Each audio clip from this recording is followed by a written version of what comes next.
moment, the work I'm doing. I'm looking at global flashpoints between biodiversity and urban expansion.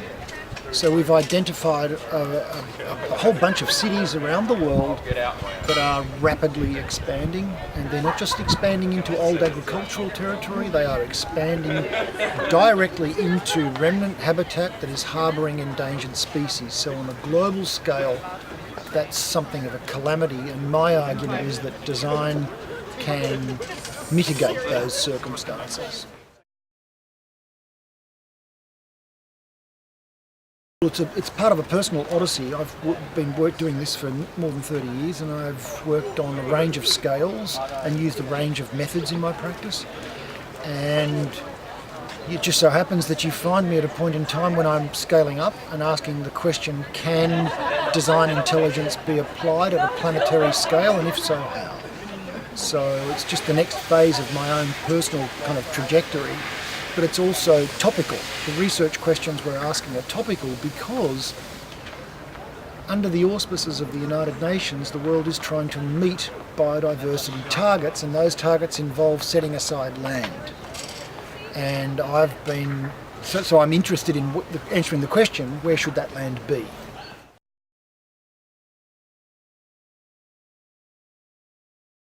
I don't think anyone can combat climate change, quite frankly. I don't think it's a combatable thing. I think it's not just happening, it's happened. The carbon is in the atmosphere, and the climate is changing.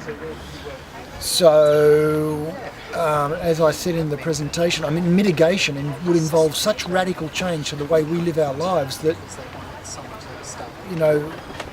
we can barely even get over our own individual hypocrisy with regard to that problem, let alone solving it or mitigate. So I don't necessarily believe in mitigation. I think we will adapt to change, and I think it's going to be a wild ride as the weather gets nastier and the oceans rise.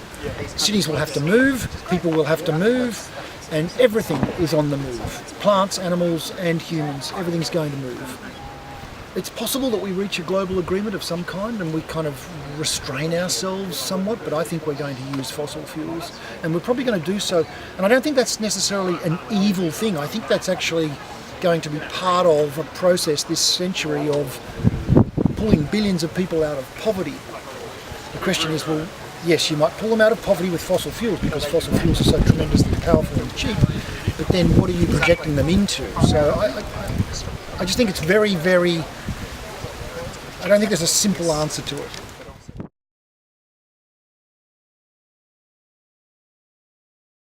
Yeah, I think ambition. I think landscape architects need to be more ambitious about what they do.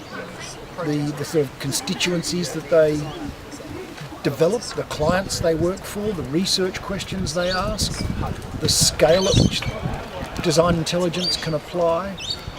That's what I would hope that people would take from what I've done in my career, because I keep putting myself in situations that I know nothing about intentionally and try to make it work, try to understand it. I ask a question, I project myself into new territory, and then I try to develop relationships and show how design intelligence can apply in situations that you wouldn't expect it necessarily to apply.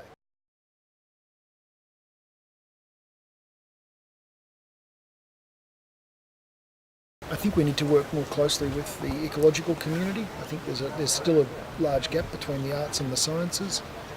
I think we need to understand politicians, we need to understand economics, we need to understand a whole lot of other fields if we're really going to make a difference.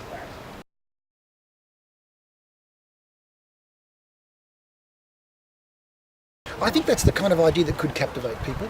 I think nations could get involved. I think corporations could get involved. I think local communities all the way along that territory could get involved. As I showed you on one of the maps, I showed you a whole range of connectivity projects that people are working on. They're really complex things over big territories. I think people get excited about it. I wouldn't have thought it's a question of resistance.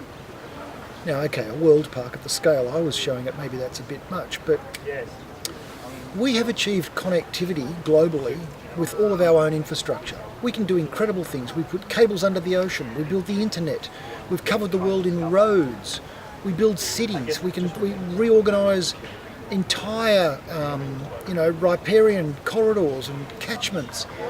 So I don't think it's. I think we just need the imagination and the political will to try to forge new landscapes at that scale.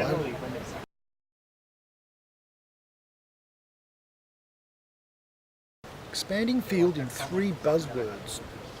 Okay, ambition. Ambition and design intelligence, I think.